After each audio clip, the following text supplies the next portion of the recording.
I keep hearing so much about Just Culture. I wonder what it is? Let me ask my manager Derek. Good morning, Alan. An essential part of a just culture is feeling empowered to speak up when safety issues arise. At CTCA, every stakeholder is empowered to stop the line. A just culture promotes professional accountability. This includes documenting safety event communications.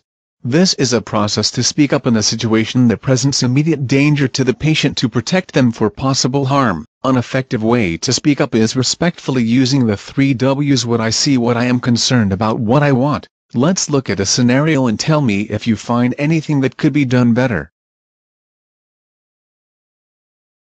Good morning, Mrs. Jordan. The doctor will be in shortly to perform euthoracentesis. Is there anything I can get for you to make you more comfortable in the meantime?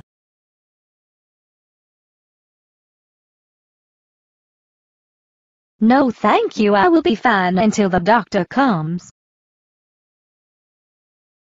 Hello, Mrs. Jordan. I'm sure that Missy has explained the procedure to you, but do you have any additional questions before we begin? No, I think I am ready, Dr. Romero. Okay, don't be nervous. You are in great hands. Let's begin. Doctor, may I speak with you for a second, please? I see that we have not completed a timeout. What I'm concerned about is that we may miss an important step and put the patient at risk. What I want us to do is stop and complete a timeout before starting the procedure. Thank you, Missy. Let's begin the timeout process.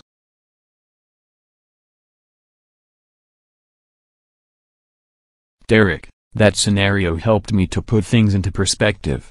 How do you document a safety event?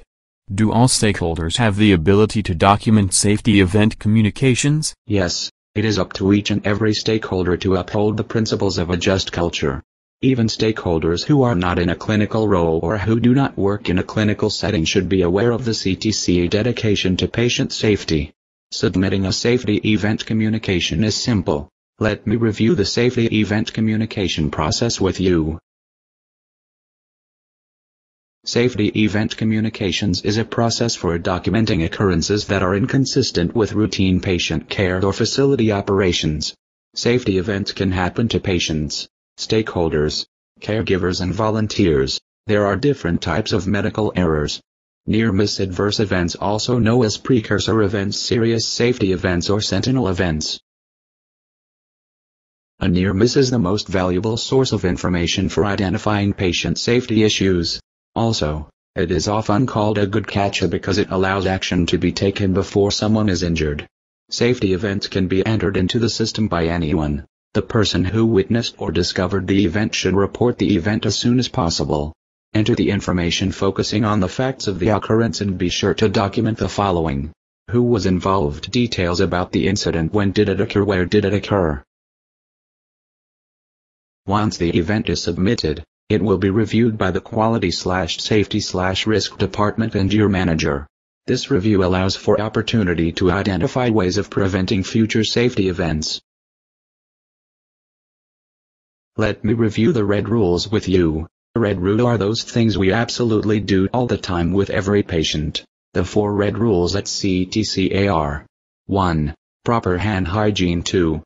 Patient identifier. 3. Universal protocol and timeouts. 4. Proper use of CTCA personal protective equipment. The red rules are things I need to do every time, with every patient. Especially hand hygiene, because I know that during our busy schedules it is easy to get distracted and miss a hand hygiene opportunity. I also understand the importance of using personal protective equipment appropriately that helps to keep me safe as well as the patient. Can you tell me a little more about Universal Protocol and 2 Patient Identifier? Universal Protocol or timeout was created as a national patient safety goal to eliminate wrong person, wrong procedure, and wrong site occurrences. This important step must be done before any invasive procedure is started on a patient. This includes procedures like an insertion of a central line catheter, a surgery to remove a tumor, or a diagnostic procedure like a CT scan or MRI. The Universal Protocol involves the healthcare team involved in the procedure and the patient, whenever possible. The two patient identifier include patient's name and medical record number or date of birth prior to any medication administration, transportation procedure, or provision of care. Some departments also use the medical record number. Never use the patient room number or physical location to identify a patient. Derek, thank you so much for taking the time to explain this to me. I will be sure to share this with my colleagues.